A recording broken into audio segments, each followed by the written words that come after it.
Manushi, welcome back to London. Thank you. It's so nice to have you here. Like we've just been discussing, extreme temperatures. Last time we met when it was absolutely cold, and now it's a really nice day outside and it's like 35 degrees. So, what do you prefer? I mean, you've seen London in both extremes now. I was pretty excited when I saw the snow. Though when I had to step out, I froze. I think I like the summers. Summers is nice. It's more relaxed, and you just get to walk around, and it's a little less wet. It was raining as well. The worst combination.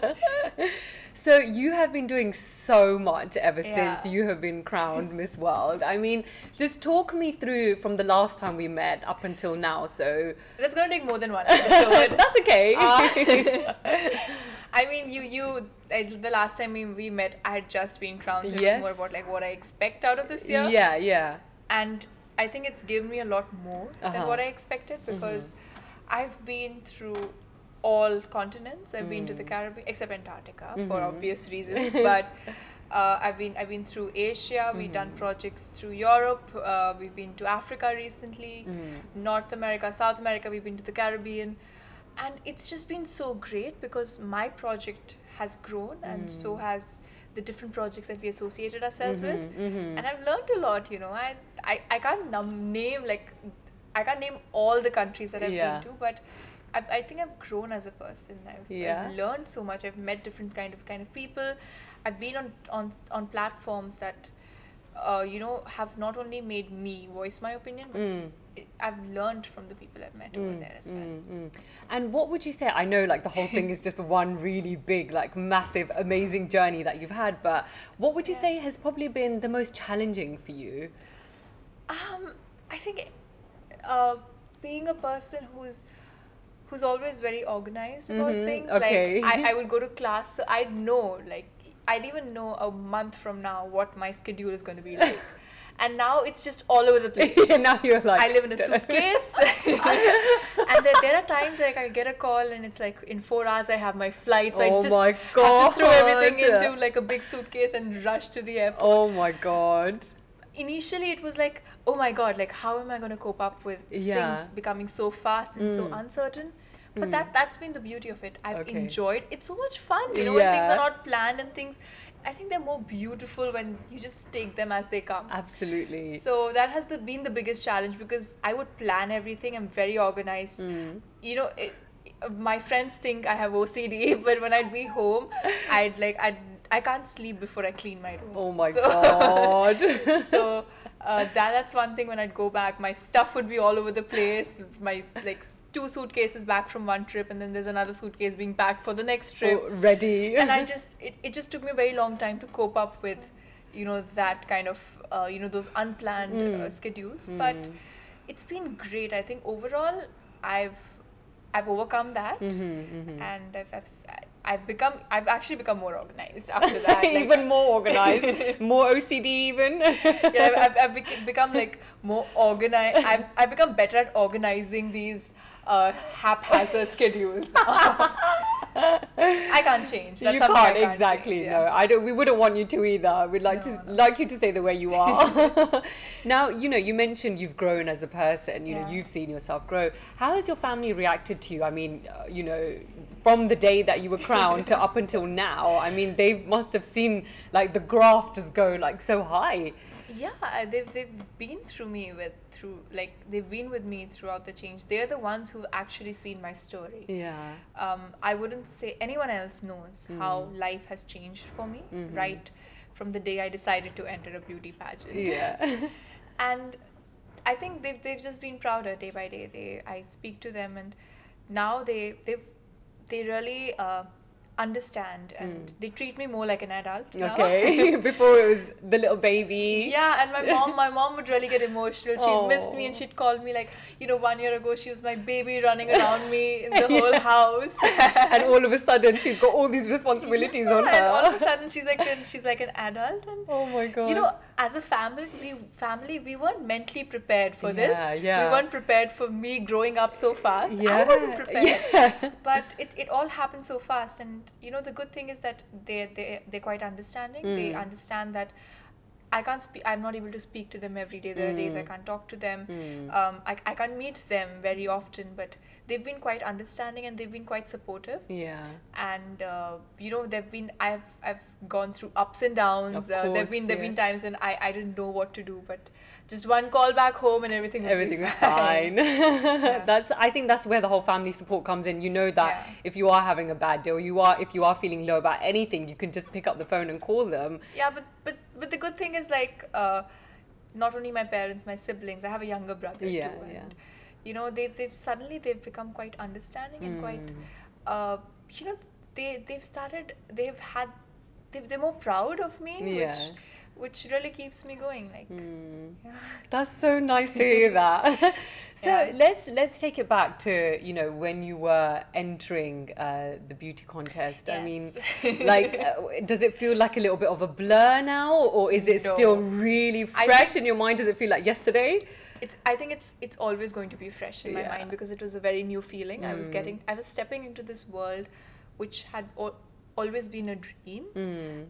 But at the same time, it was something so new, so uncertain. And every minute, every second of it, I can still feel it. Oh my God, still. That's amazing. And the change has never stopped. It's been it's been a roller coaster ride ever since, and it just doesn't stop. It keeps getting even more and more adventurous. So it's been a childhood dream. Miss World, Miss India, both have been a childhood dream for me. And they were very different from what I had expected. I can still remember the very day I entered the auditions. Oh my God. What happened, the questions. But you know, the day I auditioned for the first time, I was very nervous. I think I was more nervous than I was on the Miss World stage. No way. Oh my God. But then but then that day when I came back home from the auditions, when I got selected, I kind of knew in me, like, I knew that I'm going to do something great. Oh, wow. Like, this is my place, this is my zone. I knew that. That was your gut feeling. Yeah, that's how my amazing. gut feeling. That is insane, that is. Now, I remember coming back and I was auditioning with these girls, and because you were there the whole day, you just make friends with each other. Course, and you're helping each other with makeup, and you just calm clothes, each other down. Yeah, everything. And backstage, when we came back, and there were 6 of us who were in the top 6 for my state audition, and 3 of us were supposed to be selected. And I went backstage, and there was 3 of the girls, and they came and they told me that, you know, your answers were more Miss World than Miss India. No. And I was like, please tell me that's a sign. Like, please tell me that's a sign. Wow. So you were kind of prepped already from day one of your very first audition. No, but I think somewhere I kind of got that reassurance, or that assurance that, you know, I can do it. I think I have it. Like, I think that's such. I think I'm not going to be that bad. I think I'll just win the crown. No, I think I won't be like a disaster. I can just, I can put up a decent performance. Yeah, which of course it's still happening right here. Now, Manushi, you're a role model to thousands and millions of people around the world, whether it's boys, whether it's girls, whoever it is. What one piece of advice would you give to them if they want to enter any form of, whether it's a beauty contest or any form of competition that they want to enter? Firstly, thank you. It makes me really feel responsible and honored when people tell me that they look up to me. It makes me more responsible as a person, more conscious of my actions and what I speak. Yeah. But to anyone out there who, not only for beauty pageants, for anything they want to do, you're never too ambitious when you dream. A lot of people give up on their dreams because they think they're being too ambitious. Yeah. But anything is possible. Trust me, anything is possible. And for example here. And for a person who's actually experienced that journey, coming from being a complete nerd to being this, everything is possible. But nothing is easy as well. Everything that's worth it will always come with a lot of trials. You do have to put in a lot of efforts, but you will be victorious. And I think to everyone, I just tell them that dream big. Just think of the stars. It's okay, even if you think that you feel that it's not reasonable enough. Aim for it, and just keep working hard, because at the end of the day, it's hard work that matters. Yeah, absolutely. And it's hard work that pays off as well. Just listen to your heart. Yeah. You know, I think the one satisfaction that I'll always have in my life is that I'm glad I tried. Even though a lot of people would tell me that, you know, you have to miss college, medical students might not do as well as models.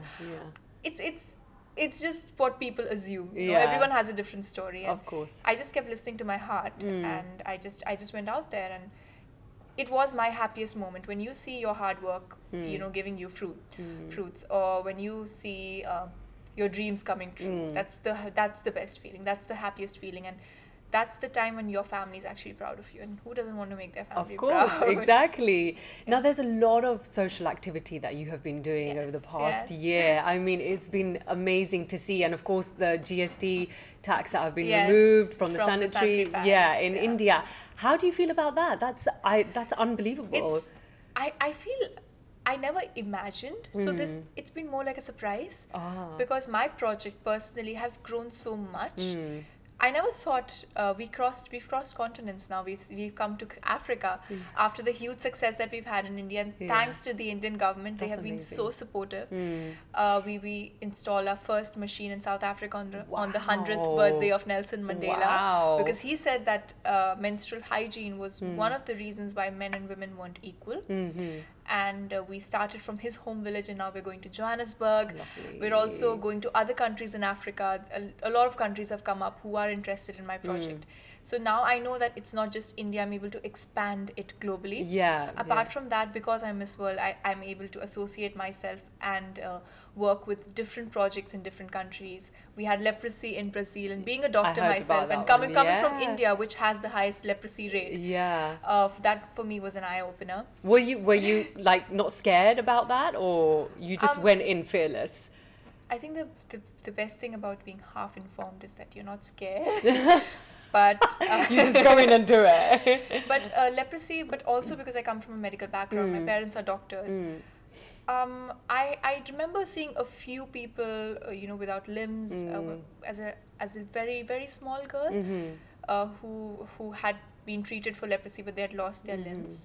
But in the recent years, I didn't remember seeing anyone. And that's because it's still such a taboo, you know, leprosy, because people are not aware, and they feel that it equates to death. They think that, you know, if they even breathe the same air, they can get the disease as well. And in Brazil, there were a lot of cultural practices, and you know, they had these leper colonies that still, that still you had these areas. These the people who had already been treated were not being accepted. And the thing about leprosy is that it can be eradicated, and it can be eradicated very easily. In the first few stages of leprosy, you are not contagious, and you can actually, within like a year's time, you can actually be treated. And once you've been treated, you're not contagious as well. You're okay. So because people didn't know this, a lot of families were suffering, you know, mothers and kids had been separated. And that was the first time I actually had a breakdown after like seeing them and going, you know, to meet these people and talk to them and listen to their stories.